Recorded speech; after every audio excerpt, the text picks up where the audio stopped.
ישבנו גם בכינו בזוכרנו את ציון על ערבים בתוכה תלינו כי נורותינו כי שם שלונו שובנו דברי שיר ותוללנו שמחה שירו לנו משיר ציון איך נשיר את שיר השם על אדמת נחל עם אש תרח ירושלים תשכח ימיני תקבץ לשוני לחיקי אם לא אזכרכי אם לא אעלה את ירושלים מאוד שמחתי עם אש תרח ירושלים תשכח ימיני תקבץ לשוני לחיקי אם לא אזכרכי אם לא אעלה את ירושלים מאוד שמחתי. Birshut Morav et Rabotai, avec l'appellation de Hachem, comme chaque mercredi soir, on se réunit autour du petit écran pour écouter un petit cours de Torah. Bon, ce soir, ce cours-là que vous voyez, il est enregistré, parce que je me trouve en ce moment-là à Los Angeles pour la semaine. Et si Dieu veut, Hachem, à la semaine prochaine. C'était paracha de cette semaine, c'est la première paracha de Bamidbar. Bamidbar, c'est le désert. Vous savez très bien que chaque semaine, toute l'année, elle est divisée en chaque semaine, elle a sa paracha qu'on lit dans la Torah. Vous avez vu tout ce Sefer Torah. Chaque Shabbat, on fait sortir un Sefer Torah, et chaque Shabbat, il y a un parchemin des 5 livres de la loi, des 5 livres de la Torah. C'est Ezra HaSofer, c'est un grand tzaddik, un prophète, qui a divisé la Torah pour toutes les Shabbatot de toute l'année. Comme ça, chaque Shabbat, il y a des leçons à apprendre, des lois que je vous les ai données, parfois il y a des histoires, enfin, vous savez très bien que souvent je dis que si la Torah, elle nous parle beaucoup des histoires de la Torah, des histoires d'Abraham, Yitzhak, Yaakov, parce que c'est des histoires qu'on apprend comment vivre. Lorsqu'on parle d'Abraham, lorsqu'on parle de Yitzhak, lorsqu'on parle de Yaakov, Avinu, lorsqu'on parle de Moshe Rabbeinu, lorsqu'on parle du veau d'or, lorsqu'on parle de la création du monde, lorsqu'on parle de Noah et le déluge, on parle de la sortie de l'Égypte, l'esclavage en Égypte, Matan Torah, on parle de Korah, on parle de toutes les histoires de la Torah. Toutes ces histoires de la Torah, c'est pour nous apprendre quelque chose, parce que très bien, il faut savoir bien que les lois de la Torah, ils sont très dures, ils sont très très durs. Mais lorsqu'on apprend, lorsqu'on lit comment Moshe Rabbeinu se comportait avec Hachem, lorsqu'on lit comment Avraham Avinu se comportait avec Hachem, lorsqu'on lit comment Yitzhak Avinu s'est sacrifié pour Akadosh Baruch Hu, alors on dit si nos aïeuls, si nos parents ils ont fait cela, la plus forte raison que nous aussi on peut faire ça. Tant que des histoires de la Torah, on apprend à aimer Dieu. On voit comment nos parents ont aimé Dieu, comment nos parents ont servi Dieu. Alors aussi on se dit, si eux ils ont réussi à aimer Dieu, à leur époque c'était très, très dur, avec beaucoup de difficultés, alors nous on peut aussi le faire. Nous, ça veut dire quelque part, pour respecter les lois d'un roi, il faut connaître le roi. Il faut connaître le roi. Comment on peut expliquer les lois d'un roi si on ne connaît pas le roi? Il faut connaître le roi. Imaginez-vous qu'il y a un roi qui vient, je ne sais pas, du Japon, il vient en France, et il nous dit c'est sa loi. Qui va l'écouter? On ne le connaît pas. Par contre, Sarkozy, tout le monde le connaît. Sarkozy, tout le monde le connaît. Imaginez-vous qu'il vient ici la semaine prochaine, et il vient ici le président de la Chine. Il nous donne ses lois. Les lois de la Chine, il nous les impose ici. Qui va l'écouter? On va même rigoler. Imaginez-vous que Sarkozy va en Chine, Et là-bas, il va imposer les lois qu'il y a ici en France. Parce qu'on va l'écouter, personne ne le connaît. Mais ici, tout le monde le connaît. Ici, ces lois, on est obligé de les appliquer, parce qu'on le connaît. Et surtout, si on l'aime, alors on va bien les faire. C'est comme ça. Donc, à Kadosh Baruch Hu, lorsqu'on lit les histoires de nos parents, comment ils se comportaient avec Kadosh Baruch Hu, alors, à travers ces histoires-là, on commence à connaître qui est le roi, qui est Dieu. Et alors, lorsqu'on connaît qui est Dieu à travers nos parents, à travers comment nos parents ont servi le bon Dieu, alors, automatiquement, on applique ces lois. Alors maintenant, la paracha de cette semaine, elle parle de la paracha de Bamidbar. Cette paracha-là, elle traite, lorsqu'Hachem a dit à Moshe Rabbeinu, tu vas calculer, tu vas compter combien de juifs il y a. Voilà. Et la Torah ici, c'est une longue paracha. Et d'ailleurs, cette paracha-là, elle est juste 2 semaines avant la fête de Shavuot. Et d'ailleurs, dans ces 2 parachiotes, la paracha de Bamidbar et la paracha de Nassau, ces 2 parachiotes qui précèdent la fête de Shavuot, elles parlent beaucoup des calculs, les calculs que Akash Baruch dit à Moshe Rabbeinu. Tu vas compter combien il y a dans la tribu de Reuben, combien des Juifs il y a dans la tribu de Shimon, de Lévi, de Yehuda, de Issachar, de Zvulon. Et Lévi, bien sûr, ils étaient comptés seuls, pas comme tout le monde. Ils ont été calculés dans la paracha du Shabbat prochain, la paracha de Nassau. Et aussi, ils ont été calculés et comptés par leur famille, parce que chaque famille, combien ils étaient, à partir de quel âge ils ont été comptés. Et ici, dans ces parachutes-là, on n'a pas calculé les femmes. Les femmes et les enfants, ils ne sont pas calculés. On a uniquement calculé les enfants qui sont à partir de l'âge de 20 ans. Alors, ça veut dire que vers la fin, on va trouver qu'il y a à peu près 600 000 personnes et des poussières. Je dis le mot des poussières, Shalom, il n'y a pas de poussière. Mais alors, imaginez combien d'enfants il y avait. Imaginez combien des vieux il y avait, combien des femmes il y avait, combien des filles il y avait. Bon, on ne sait pas. Ils étaient quelques millions peut-être. Vous imaginez quelques millions de personnes dans le désert, dans les tentes. Aïe, aïe, aïe. Il fallait leur donner à manger chaque jour, matin, midi et soir. Et tout ça, c'est Hachem. Hachem, il leur a donné à manger matin, midi et soir. Aïe, aïe, aïe, aïe, Kadosh Baruch Hu. Kadosh Baruch Hu. Beaucoup des fois, on s'inquiète. Comment on va vivre? Comment on va vivre demain? Vous voyez, on était des millions de fourmis, des millions d'insectes. Est-ce qu'ils pensent qu'est-ce qu'ils vont manger? Chacun il a sa parnassa, chacun il a son repas. Les uns mangent les autres, et c'est comme ça, chacun il pense, chacun il mange. Bon, nous on mange pas chacun. Et Akadosh Baruch Hu, comme que eux, Akadosh Baruch Hu, il a créé la nature chez eux, chez les animaux, que l'un mange l'autre, et c'est comme ça qu'ils vivent. Nous aussi, Akadosh Baruch Hu nous a donné une façon comment vivre. C'est pas chacun va manger l'autre, mais Akadosh Baruch Hu, il nous a donné des méthodes. C'est pour ça, c'est ça la Torah. C'est dire voilà les choses qu'il faut faire, tu vivras. C'est extraordinaire. On dit la prière le matin, Akadosh Baruch Hu, il écoute même la prière des corbeaux. Les corbeaux. Parce que le corbeau, lorsqu'il vient de naître, sa mère, elle l'abandonne. Et pendant ce temps qu'il est abandonné, il a faim. Et Akadosh Baruch Hu, il lui apporte à manger. Il lui en va. Il y a des vers qui sortent de la coquille d'où il est sorti. Lorsque le petit poussin corbeau il sort de sa coquille, elle pourrit, il y a des vers qui sortent là-bas, et c'est avec ça qu'il se nourrit le petit corbeau là, jusqu'à que notre temps que sa mère elle retourne, et elle vient le récupérer. Et c'est comme ça. Akadosh Baruch Hu, il pense à tout le monde.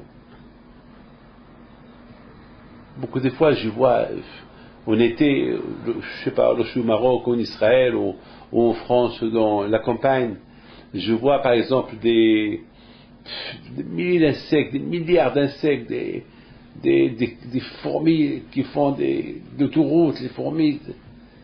Et tous ils sortent, je me demande, mais qu'est-ce qu'ils vont manger? Qu'est-ce qu'ils ont à manger? Yeah! Et que je vais au coup, il leur donne, t'inquiète pas. J'aime, il sait. Une fois, je raconte une histoire. Une fois, j'étais à la maison, c'était un vendredi.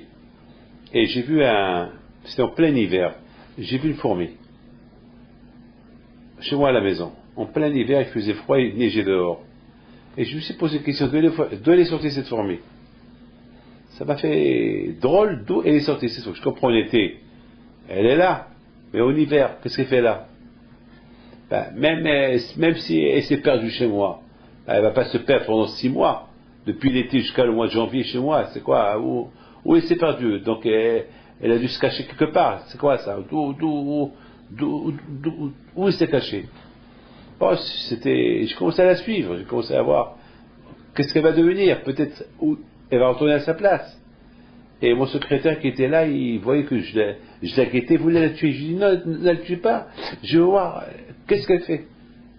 Je veux voir où elle va aller, d'où elle est sortie. Pendant 2 heures. 2 heures de patience, en train de suivre la fourmi. Et finalement, j'ai vu la fourmi qui se dirige vers la cave. Elle va vers la cave, et hop, elle descend. Elle descend, vous savez, la fourmi, elle descend, parce que lorsqu'elle ne connaît pas l'endroit, elle ne récupère pas où elle va, elle descend, elle remonte, elle descend, elle remonte. Moi, j'ai pris ma patience avec elle, le secrétaire qui me regarde, qui rigole, qui voit Ravi David en train de suivre une fourmi. C'est beau, hein, il a dû croire que j'étais pas normal dans ma tête. Mais moi, je suis normal. Moi, j'aime apprendre. J'ai pas fait des études à l'école de scientifique, je l'ai fait tout seul. Je l'ai fait tout seul avec mes livres d'autorat, j'apprends à être, je vais tout apprendre, j'apprends tout grâce à Dieu. Je sais grâce à Dieu, grâce à la Torah, grâce à l'étude, et je fais moi-même mes propres expériences.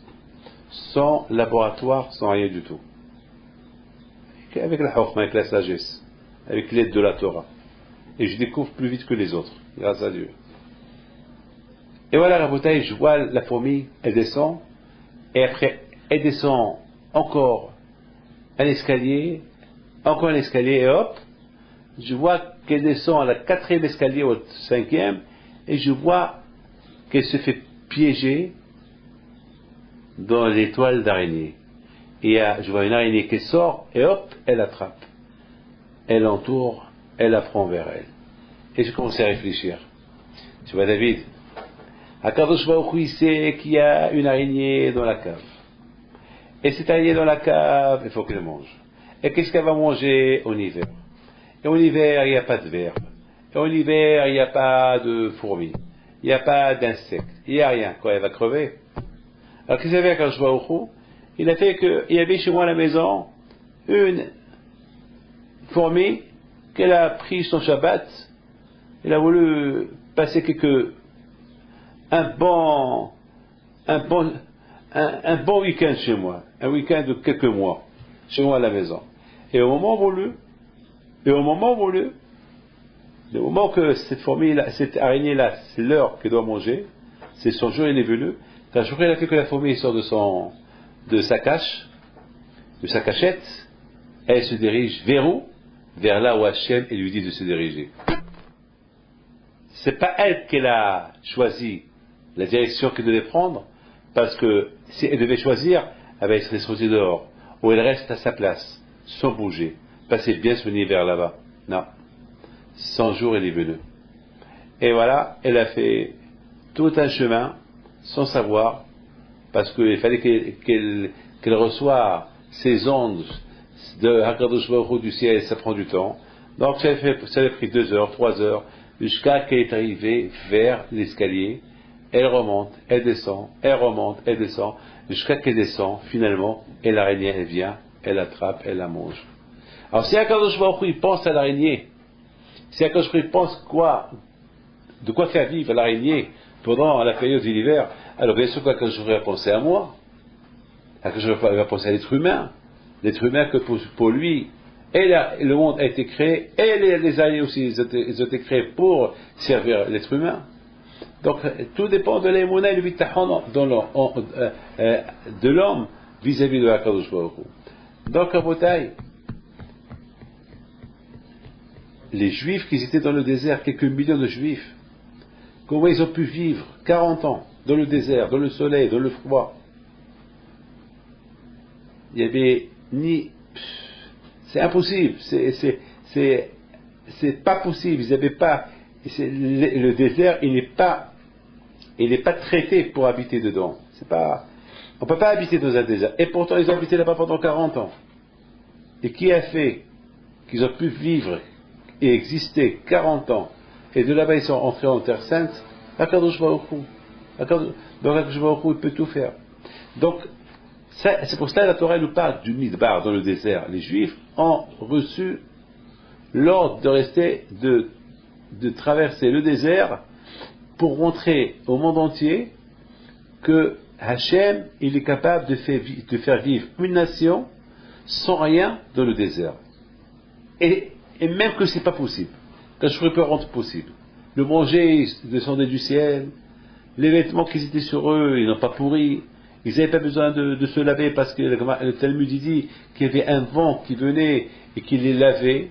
Il y avait un vent qui venait et qui repassait leurs vêtements sur eux. Ils sentaient bon, ils ne transpiraient pas. Et, vous allez me dire, c'est pas possible tout ça. Eh bien, si vous ne pouvez pas croire, ne croyez pas. Ne croyez pas. C'est votre problème. Alors, et cette histoire de l'araignée et la fourmi, c'est quoi? C'est du bidon, ça aussi. Ouais, ça aussi, c'est du bidon. Non. Il y a ce qu'on appelle la providence divine. Quand je vois il sait ce qu'il fait. Il n'y a rien qui se fait sans rien. Il faut savoir que il y a un créateur, il y a celui qui croit, il ne peut que gagner. Qu'est-ce qu'on perd de ne pas croire? Tenir tête, non, je ne crois pas. Non, tenir tête, non, je ne crois pas. Oui, prouve-moi. Et alors? Et si j'arrive pas à te prouver? Et si j'arrive pas à te prouver, alors que tu vas devenir? Tu vas rester hamar, tu vas rester bête, tu vas dire, je ne crois pas, tu ne crois pas. Donc tu as un problème, il n'y a personne qui peut te résoudre, tu ne crois pas, tu restes avec ton problème jusqu'à que, Shalom, il t'arrive quelque chose. Non. Au moins, lorsqu'on croit, ça soulage. Lorsqu'on croit, ça soulage. Je crois, j'ai les monates, même que mon problème n'est pas résolu, après je me dis, bon, j'ai pas eu de chance. Bon, c'est tout. Et point final. Je ne vais pas hacher mon doute. Et c'est la raison pourquoi la Torah, justement, dans le désert, Hachem, il dit à Moshe, compte-les dans le désert. Je ne comprends pas. Compte les Juifs dans le désert. Pourquoi compter les Juifs dans le désert? Pourquoi compter les Juifs dans le désert? Pour faire quoi? À quoi sert? Il y a cette question-là, je l'ai vu dans un des livres de Torah qui pose cette question. Pourquoi calculer les Juifs? Pourquoi les calculer? C'est quoi? Quelle est la raison? Pourquoi on doit savoir le nombre des Juifs? Combien il y a des Juifs dans le désert? Je ne comprends pas. Bon, je sais très bien, dans un avion, on est obligé de compter parce que, vous imaginez, il peut y avoir un terroriste, il peut y avoir, je ne sais pas, il peut y avoir quelqu'un qui manque, et on ne peut pas savoir. On est obligé de compter combien, même au niveau business, il faut savoir, Air France, OLA, il veut savoir, la Royal Air Maroc, il veut savoir combien, parce que selon les passagers, on sait combien d'argent la compagnie elle gagne. Vous imaginez qu'on va leur dire n'importe quel... Donc il y a toujours ce que les agences ils ont dit de vendre. Maintenant on va calculer ce que les agences ont vendu et c'est le même chiffre qu'il y a dans l'avion. Comme ça on compare. Donc je comprends très bien, mais je ne comprends pas. Dans le désert, quel est le but de compter les gens? C'est quoi le but? Et c'est quoi le but de ne pas compter les femmes et les enfants? C'est quoi le but? Bon, je ne veux pas rentrer dans les détails, mais je veux savoir. Eh bien justement, là, je vous donne même deux réponses, mais une réponse simple. Une réponse simple pour moi est, la Torah, elle nous donne un calcul combien des Juifs ils étaient dans le désert. Quelle est la raison pourquoi la Torah, elle veut qu'on écrit dans la Torah combien des Juifs ils étaient dans le désert? Bon, d'après Rashi dit parce que la Torah veut nous montrer combien le bon Dieu et il aime les Bnei Israël.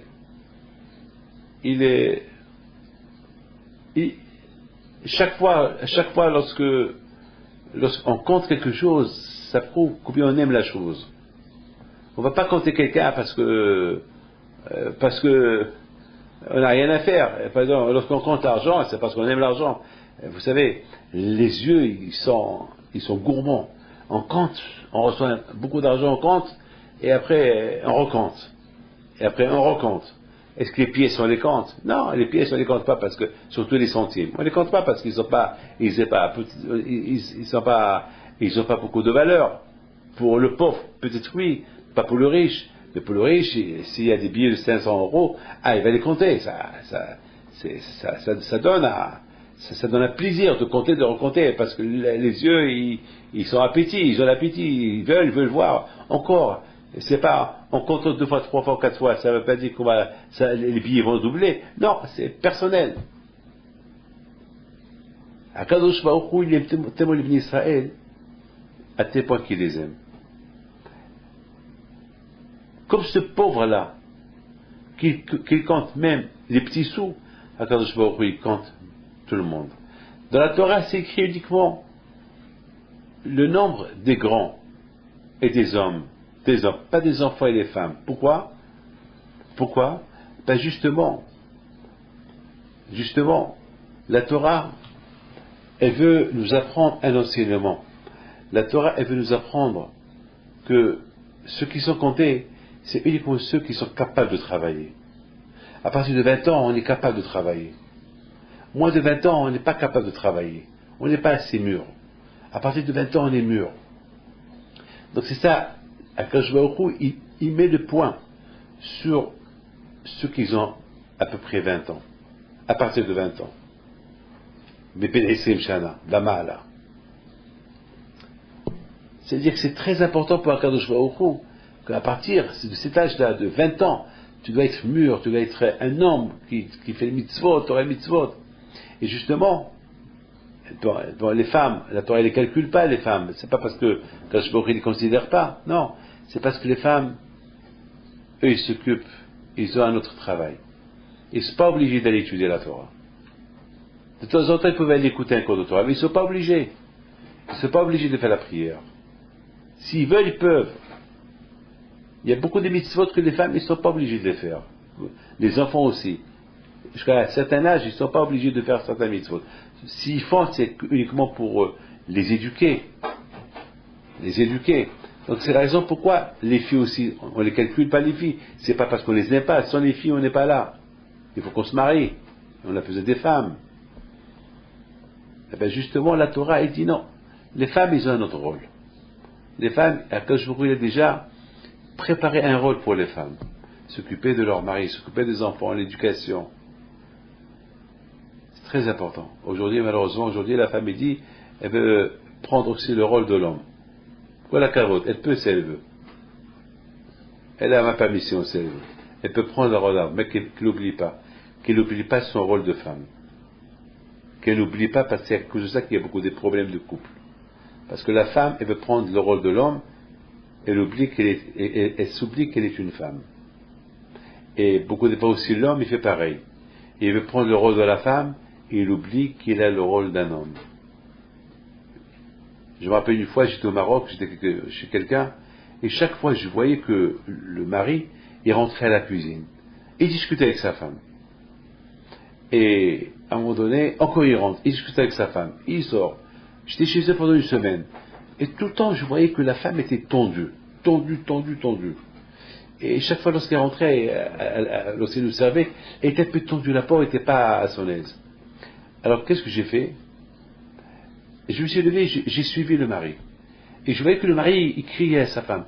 Oui, mais tu as vu, il manque de la sauce là, mais pourquoi tu n'as pas fait ça? Pourquoi tu n'as pas servi ça, cette viande dans telle assiette? Mais pourquoi ça? Elle lui dit, mais d'accord. À un moment donné, je dis, monsieur, viens. Ton rôle, c'est à la salle. Reste à côté de tes invités. Laisse ta femme se débrouiller. Elle sait ce qu'elle fait. Ne fais pas de son travail. Elle sait ce qu'elle fait. Sinon, alors toi, tu restes à la cuisine et que ta femme, elle va travailler. Alors choisis. Ou ça. Non, elle me dit, monsieur Rabbin, je veux qu'elle fait mieux. J'y ai fait mieux. Depuis que toi, tu essaies de gérer un peu l'affaire de la cuisine, tout est mauvais. Alors laisse-la faire.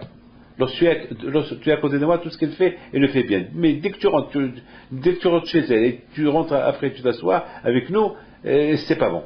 Alors, s'il te plaît, assieds-toi et tais-toi. Ne mélange pas les choses. Donc vous voyez, c'est la raison pourquoi la Torah ici, elle donne, c'est où et Torah Shkol Adat, Ben Israël, Mishvotam, Bet Avotam, Misal Shemot, Kozra Gogolotam. La Torah ici, elle précise, ici la Torah, que Hachem, il veut que les Ben Israël soient calculés, comptés, mais à partir de 20 ans. Parce qu'à partir de 20 ans, ils sont responsables. Les femmes, on a expliqué pourquoi ils ne sont pas comptés. Leur responsabilité, c'est la maison. Mais les hommes, leur responsabilité, c'est éduquer les enfants, la Torah, les mitzvot, étudier la Torah, faire Torah et mitzvot. Les femmes, on sait ce qu'ils doivent faire.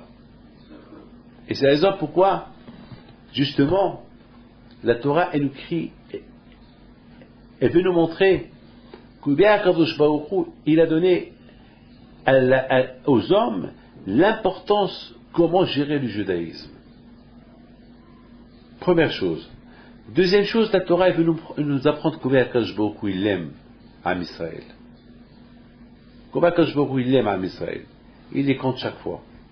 Comme celui qui compte chaque fois son argent. Parce qu'il aime son argent. Et ce qui est le plus important, et ça c'est très important de le savoir, c'est que si vous voyez un peu la paracha, c'est super. La Torah elle écrit comme ça. La Torah elle écrit que Hachem il a parlé à Moshe dans le désert, écoutez bien, à Sinaï, dans la tente, dans le tabernacle, le premier du mois, le deuxième mois, ça veut dire c'est Iyar, le deuxième mois, la deuxième année de la sortie de l'Égypte. Combien de détails. Pourquoi la Torah ne dit pas, Hachem il a parlé à Moshe dans le désert du Sinaï et il a dit calcule les Juifs. Non, la Torah elle donne pour calculer les Juifs, la Torah elle donne plein de détails. Hachem il a parlé à Moshe dans le désert du Sinaï, dans le tabernacle, le premier du mois, c'est le premier Iyar, le premier du deuxième mois, la deuxième année de la sortie de l'Égypte. Pourquoi tous ces détails que j'ai besoin de savoir tous ces détails-là? Que j'ai besoin de savoir tous ces détails? Par exemple, imaginez-vous que on dit sur moi, et Rabbi David, il est parti de la rue du Plateau, de la Yeshiva, du 19e arrondissement, numéro 11, le mercredi 1er janvier 1900. Pourquoi tout ça? Pourquoi tout ça? Pourquoi tous ces détails? Pourquoi tous ces détails? C'est pas la peine de... La Torah, vous savez, chaque lettre dans la Torah, ça pèse lourd. Hein? Chaque lettre de la Torah, il y a quelque chose qui nous apprend quelque chose. Ah, pourquoi tous ces détails? Eh bien, écoutez très bien. Lorsque quelqu'un il veut voyager aux États-Unis, il achète un billet. Et dans le billet qu'il y a la date, le numéro de vol, la compagnie, l'heure, le siège et la destination. Et la date, le jour, la date, le mois et l'année. Alors là aussi je vais poser une question. Pourquoi tout ça? Pourquoi on ne dit pas M. Pinto est parti mercredi Non, il faut tout ça. Parce que pour prendre cet avion, parce que un voyage, lorsque tu prends l'avion, c'est important. Pour ne pas se tromper que tu prends un autre avion et tu voyages une autre date où tu risques de perdre ton billet parce que l'année où le pays peut être périmé. Donc, il faut beaucoup de détails. Hakadosh Baruch Hu, il aime tellement les d'Israël, tellement qu'il les aime que le jour qu'il a commencé à les calculer, à voir combien ils sont, il a fallu tous ces détails-là. Il a fallu tous ces détails quand il a décidé de calculer, et quel moment, et où, et quel endroit, quel mois, quelle date, etc., etc., etc. C'était important pour lui. La Torah veut nous apprendre que de la même façon que Kadosh Baruch Hu, il nous a compté bidiouk avec des détails, et bien comme ça Hachem il nous surveille, il nous calcule chaque seconde de chaque seconde, chaque minute de chaque minute. Peu n'importe dans quel endroit chaque juif il se trouve. Même lorsqu'il y a un décalage horaire ici, et il y a un autre décalage horaire là-bas, c'est pareil. C'est tout calculé chez Akadosh Baruch Hu.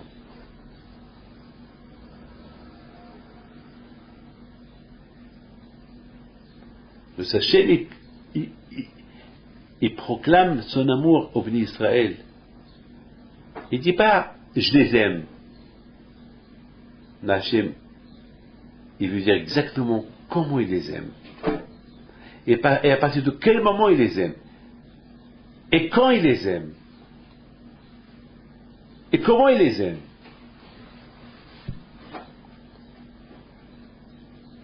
Les amis, de la paracha de Émor, la Torah là-bas nous raconte, il y avait un juif qui s'appelle le fils de Shilomit Bat Dibri. Sa mère était juive, donc lui aussi était juif, mais son père était égyptien. Il n'était pas juif. C'est écrit dans la Torah qu'il avait violé cette femme et elle a eu cet enfant. Bon, cet enfant, c'est un juif. Et cet enfant, il a reçu la Torah. Mais c'est écrit dans la Torah qu'à un moment donné, il s'est disputé avec un autre juif parce qu'il voulait planter sa tente à côté de lui. Ils se sont disputés. Et après, ce fils d'Égyptien, qui était aussi fils d'un juif, il s'est énervé. Il a commencé à rigoler sur la Torah. Il a commencé à rigoler, et de la rigolade, il est passé à un acte très, très, très grave. Il a insulté Dieu. Je vous en prie, écoutez bien. Comment est-ce possible qu'un juif, qu'il a écouté les 10 commandements, qu'il a vu les miracles en Égypte, il a vu, c'était pas un bébé, il avait peut-être la cinquantaine, ce monsieur-là. Comment ce monsieur-là, qui a écouté les 10 commandements, il mangeait la manne dans le désert, et il a vu le Beth Amikdash, comment il est arrivé à se moquer de la Torah, à banaliser la Torah? Comment est-ce possible? Comment est-ce possible de banaliser la Torah?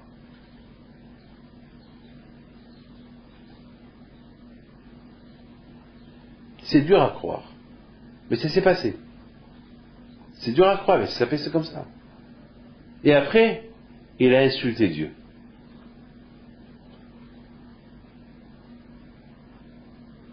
Vous savez, on raconte, le Talmud il raconte une histoire sur Myriam Bat Bilga.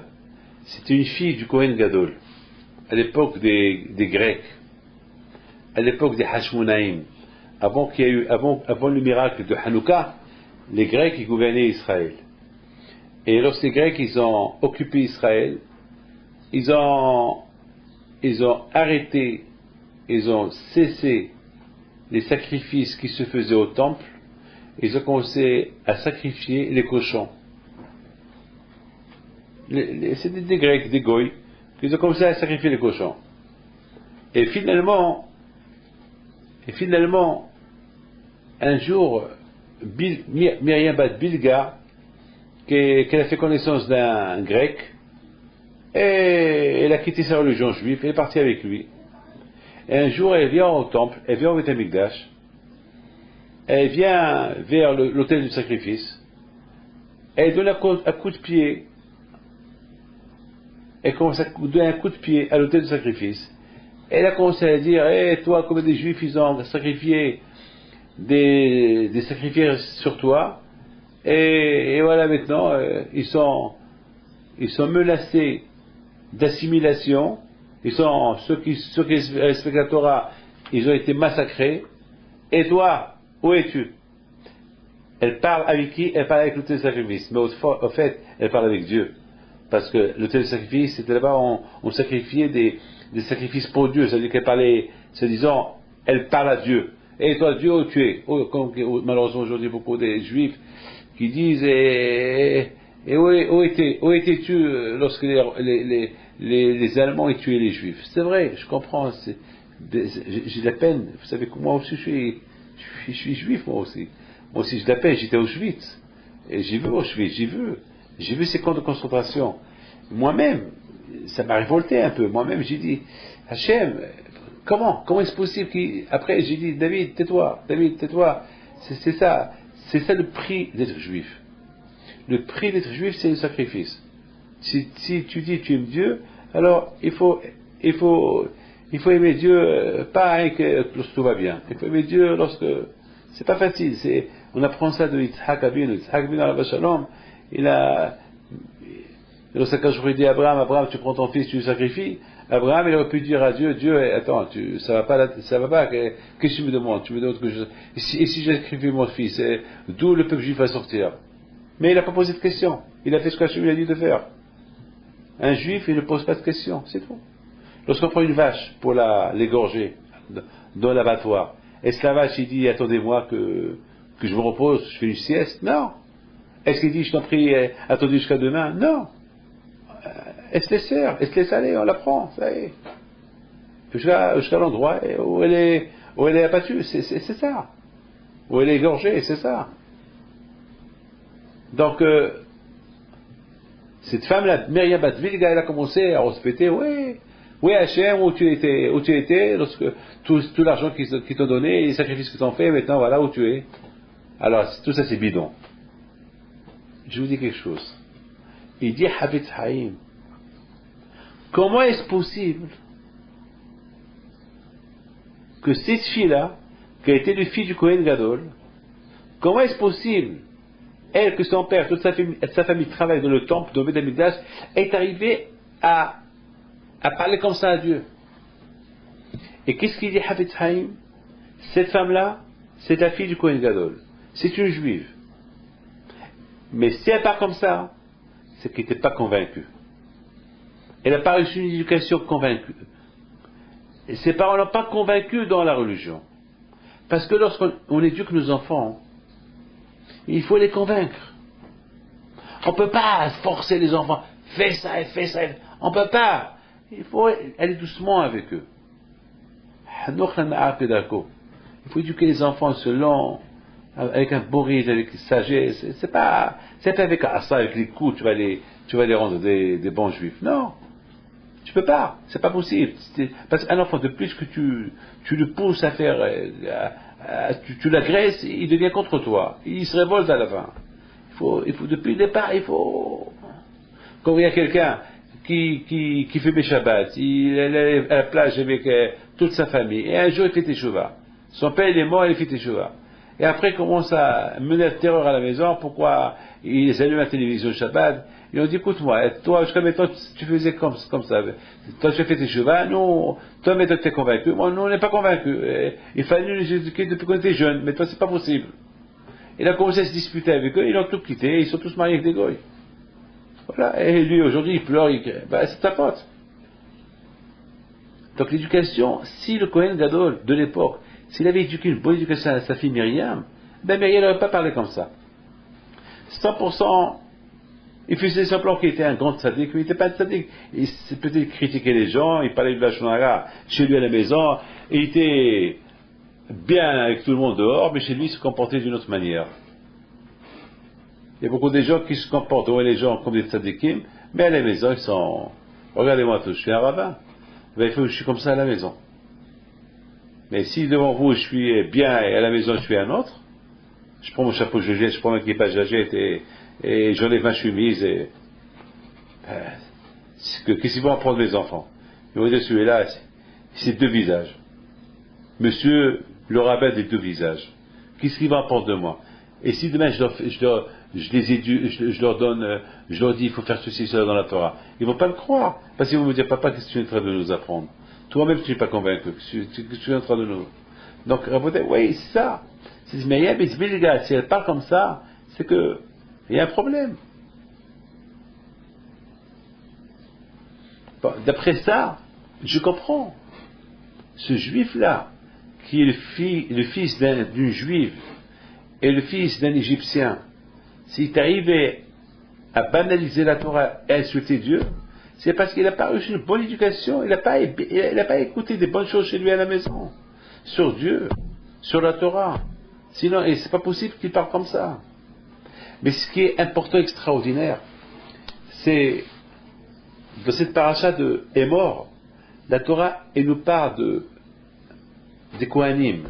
Au départ, elle nous parle des Kohanim. Il faut la façon qu'ils doivent être purs, de ne pas être impurs, de ne pas qu'ils touchent les morts. Un Kohen, c'est un Kohen. Un Kohen, il n'a pas le droit de toucher les morts. Un Kohen n'a pas le droit de marier une divorcée. Un Kohen, il doit se marier avec une veuve ou une vierge. Pourquoi? Parce qu'un Kohen, c'est important. Un Kohen, c'est la perfection. Un Kohen, c'est de lui qu'on apprend. Les Kohanim, il y a le Kohen, après le Lévi, après l'Israël. Parce que, d'ailleurs, même dans la paracha de cette semaine, Hachem, il a dit à Moshe de calculer, de compter tous les Juifs, sauf la tribu de Lévi et la tribu des Kohanim. Eux, ils ont été calculés seuls. Parce qu'eux, ils sont importants, eux. Vous comprenez, mes enfants? Maintenant, on comprend très bien combien c'est important. Le juif, c'est important pour lui d'apprendre des Kohanim, comme le service d'Hachem. Dans la paracha de Hémor, elle nous parle des Kohanim, combien ils doivent se comporter avec le bon Dieu. Et après, la Torah nous parle du respect du Shabbat. Et après, la Torah nous parle du respect des fêtes. Eh oui.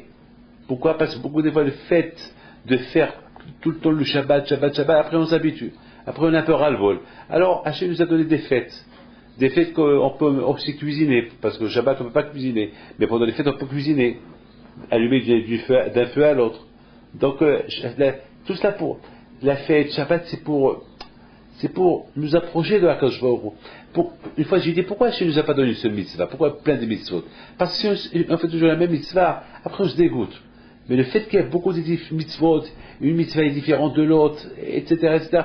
Donc, on n'a pas l'habitude de s'habituer à une mitzvah et pour dire, j'ai ras de cette mitzvah. Parce que toujours, une mitzvah, elle est nouvelle. Et même si après, je vais faire une mitzvah que j'ai déjà fait l'année dernière, déjà l'année est passée, comme Kippour, c'est une fois dans l'année, comme Pessah, une fois dans l'année, Sukkot, une fois dans l'année. Mais Shabbat, c'est chaque semaine. C'est chaque semaine. Bon, il y a toujours un espace de 6 jours qui passe. Entre-temps, on oublie l'habitude du Shabbat passé. Mais Akash nous a donné beaucoup de fêtes. Et aussi Akash nous a donné par exemple savoir ne pas être attaché à l'argent tout le temps. Donc il y a la Shemitah, on travaille nos terres pendant 6 ans, après la 7e année on se repose, on ne la travaille pas. Donc quelque part pour se déconnecter du business et aller à l'échiva étudier. Et aussi à Botaï, le Ktsira Omer, lorsqu'on commence à commencer la récolte, la première récolte, on apprend pour Akadosh Baruch Hu, Beit HaMikdash. Donc tout cela, donc ça veut dire que pour arriver à être attaché à Dieu et attaché à Akadosh Baruch Hu, il faut toujours des mitzvot. Il y a toujours être attaché toujours avec les mitzvot, c'est-à-dire toujours faire quelque chose de nouveau. Et chaque matin qu'on se lève, c'est comme un nouveau jour, comme si on a reçu la Torah de nouveau. Donc ça, vous voyez, la Torah, elle commence par la pureté des morts, c'est-à-dire il ne faut pas toucher les morts, un Kohen, il ne faut pas qu'il touche les morts pour qu'il reste pur, et pour qu'il reste pur, il n'y a pas que cette mitzvah seule qui va le rendre pur, il faut qu'il fait Shabbat, il faut qu'il fait ceci, il faut qu'il fait les fêtes, il faut qu'il ait l'émouna en Dieu, et c'est ça qui va attoucher l'homme à Dieu.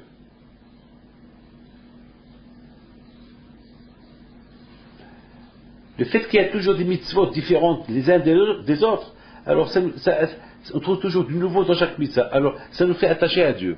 Et c'est la raison. Mais lorsque on banalise les choses, on dit, ça c'est rien. Allez, ça c'est rien, allez, ça suffit. Ça c'est du temps. Ça c'est à l'époque qu'on faisait ça, pas maintenant. Pourquoi à l'époque? Pourquoi pas maintenant?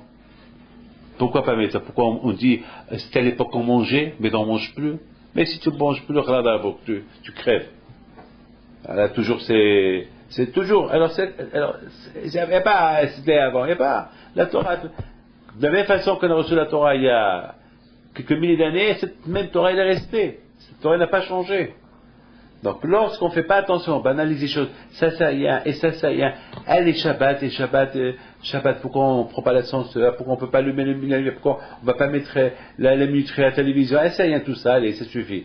Lorsqu'on banalise les choses, à la fin qui sont faites, on insulte Dieu. Lorsqu'on banalise les mitzvot, à la fin, on arrive à insulter Dieu. Et c'est la raison pourquoi la Torah, elle parle de cet Égyptien qui a insulté Dieu, après que la Torah elle nous a parlé de tout cela. C'est-à-dire que le seul moyen pour ne pas banaliser la Torah et ne pas arriver à Hashu Shalom, à dire Hashem, Hashu Shalom, banaliser. Vous savez que si on dit, vous savez, il y a deux façons comme on peut insulter Dieu. Lorsqu'on l'insulte, ou bien lorsqu'on dit ça c'est rien, allez, pourquoi il faut faire ça? Ça s'appelle insulter Dieu. Vous avez compris? C'est la raison pourquoi la Torah nous parle de tout cela. La Torah nous parle que lorsqu'on ne fait pas cela, c'est grave. Et lorsqu'on s'attache, lorsqu'on fait tout pour rester pur, on fait le Shabbat, on fait les fêtes, on fait les mitzvot, alors on fait attention aux mitzvot, alors toujours on bénit Dieu. Baruch Ata Hashem, toujours le nom de Dieu, il est béni chez nous. Il est béni. Je voudrais vous dire quelque chose.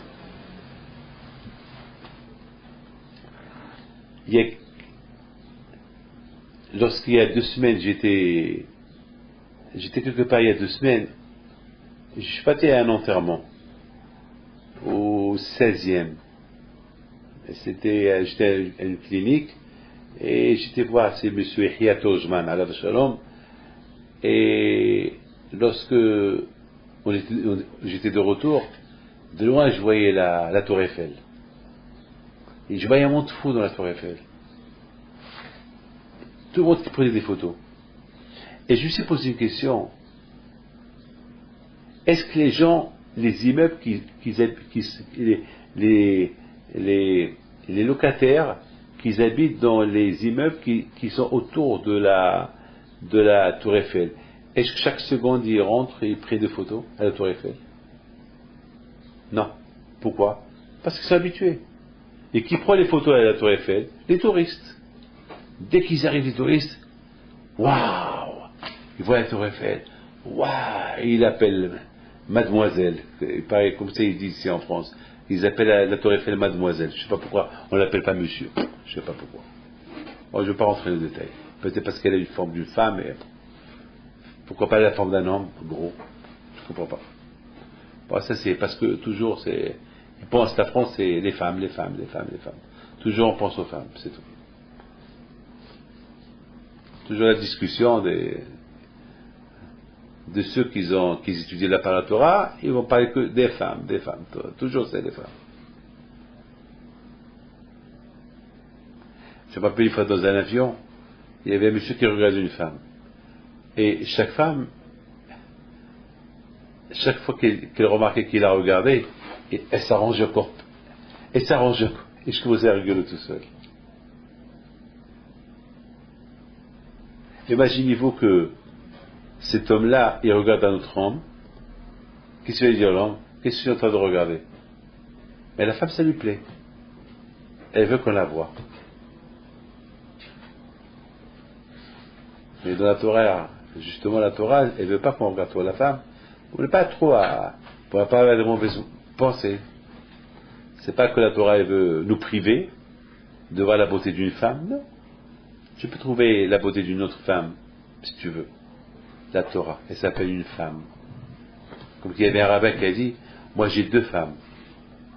Alors tout le monde était choqué. Quoi, tu as 2 femmes? Oui, j'ai 2 femmes. Comment tu as 2 femmes? Ben oui, j'ai 2 femmes.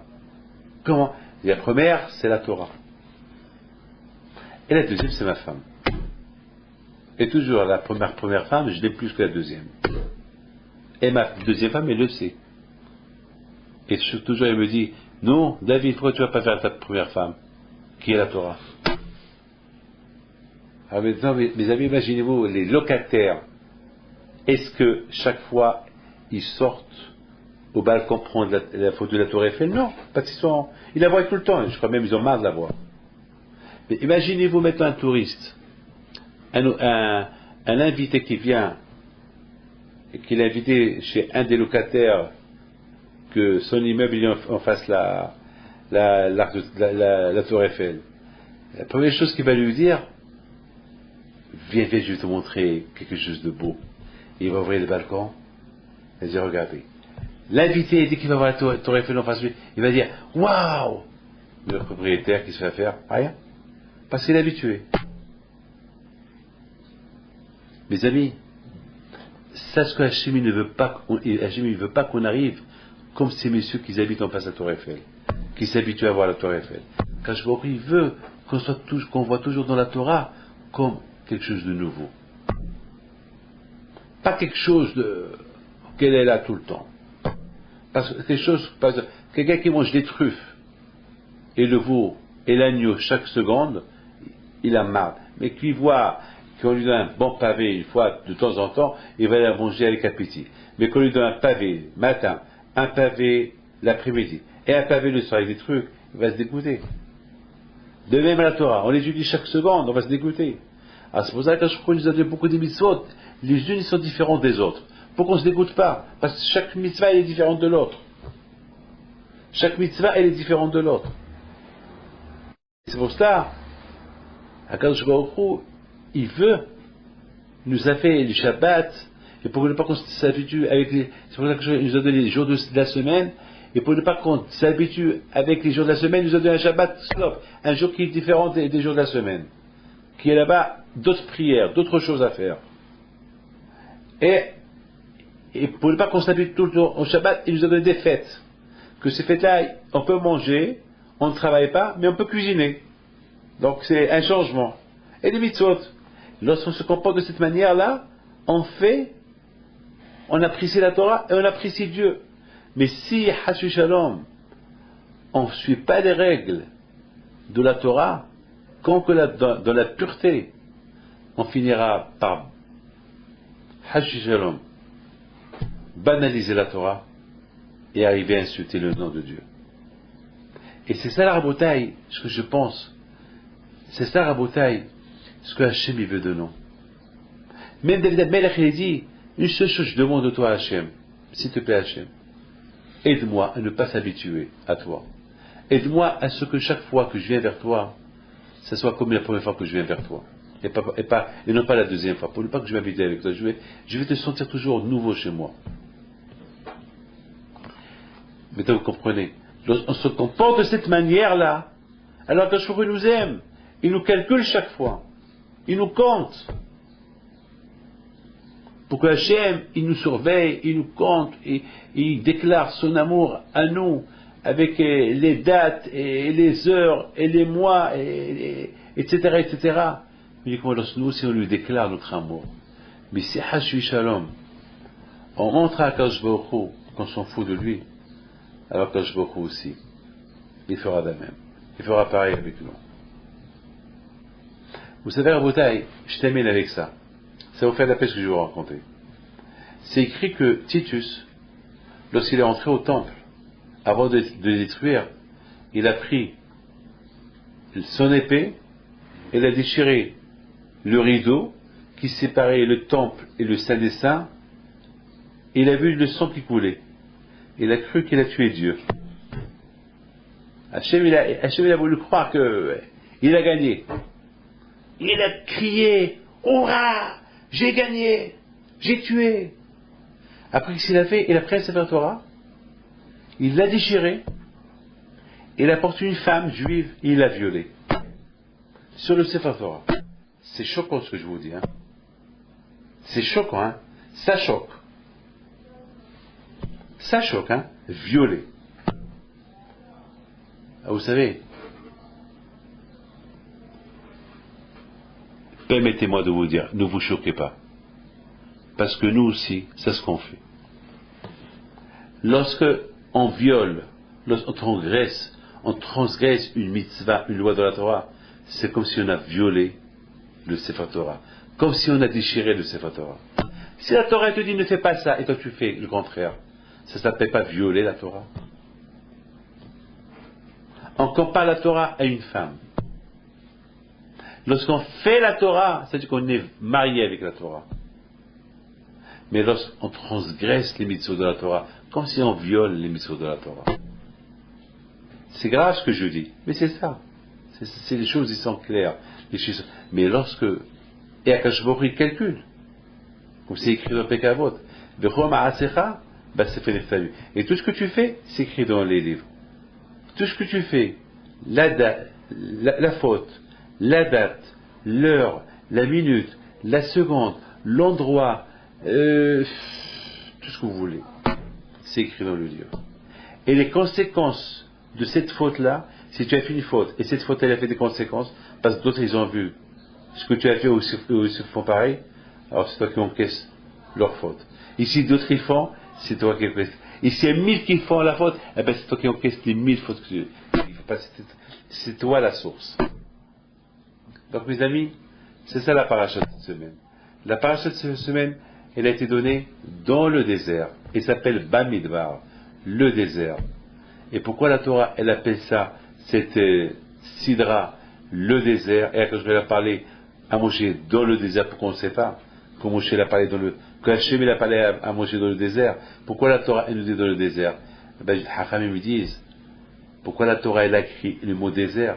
Pour te dire que, comme que le désert, il n'a pas de patron, le désert, il est inhabitable.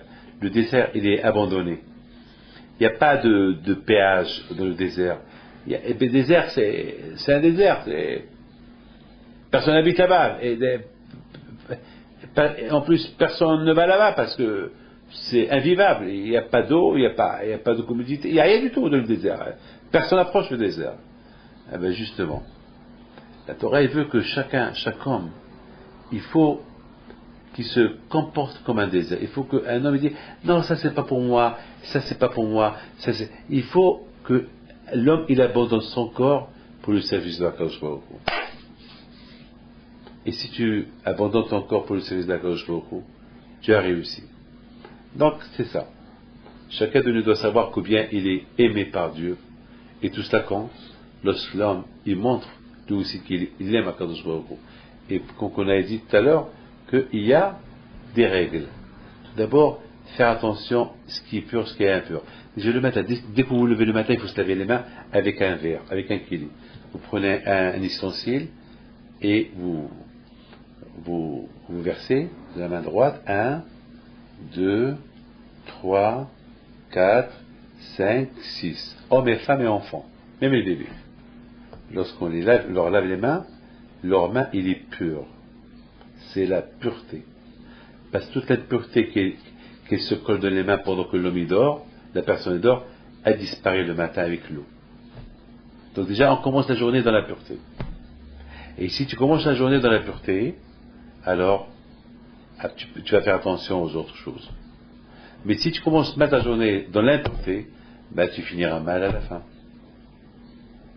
Il y avait quelqu'un qui m'a dit, il est rentré, il s'est assis devant moi, il me dit, mais pourquoi le bon Dieu m'a fait ceci, cela? Qu'est-ce que j'ai fait au bon Dieu? Je dis, tu fais Shabbat? Il me dit oui. Et finalement, à la fin, j'ai vu qu'il fait tout. Alors je lui ai dit, mais donc qu'est-ce que tu veux? Et elle a dit, c'est vrai, tu étudies la Torah, oui. Alors qu'est-ce que tu veux? Et pourquoi le bon Dieu me fait ça? Je lui dis, dis-moi qu'est-ce que tu veux. Il te l'a fait. Qu'est-ce que tu veux? Très bien, tu as perdu ton travail, tu as des dettes, tu as perdu ton bail, très bien, alors qu'est-ce que tu veux? Quoi? Tu étais un bon juif uniquement pour que tant que le bon Dieu te donne, et tant qu'il ne te donne plus, mais tant qu'il a arrêté le contrat avec toi, ça y est, tu veux le nier, qu'est-ce que tu veux? Il me regarde, il me dit, non, je veux rien de plus, je m'excuse. Je dis, fais attention. Parfois, tu peux perdre tout le bénéfice de toute une vie, tout ce que tu avais toute ta vie, avec une discussion banale comme ça. Lorsque tu dis, pourquoi le bon Dieu me fait cela?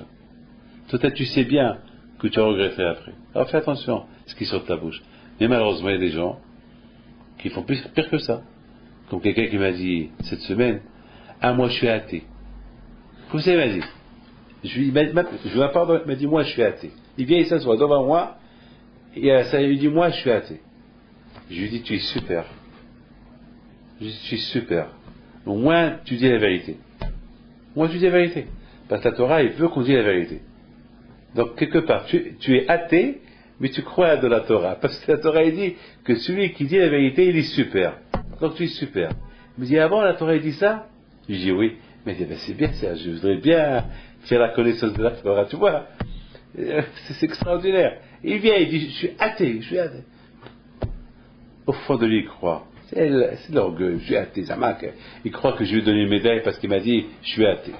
Et à la fin, voilà, je l'ai eu. Et après, il est parti, on va y aller, je vais étudier 1 heure. Il a pris 1 heure par semaine à étudier. Au départ, il est venu, il a cru, je suis athée. Mes amis, je vous souhaite une bonne soirée, que Dieu vous protège, et que le bon Dieu vous donne la santé, et que Hachem il nous protège de cette grippe porcine, que Hachem il fasse qu'elle soit éliminée, qu'on n'en parle plus, et chaque cours, vous voyez que je fais une prière. Vous aussi, n'oubliez pas de vos prières, priez, faites attention à vous, lavez-vous les mains à chaque fois que vous êtes en contact avec n'importe qui. Si vous savez que vos mains sont sales, vous avez touché des gens et tout ça, ne prenez pas le risque pour vous-même, votre famille et les autres. Que Dieu vous protège et à bientôt.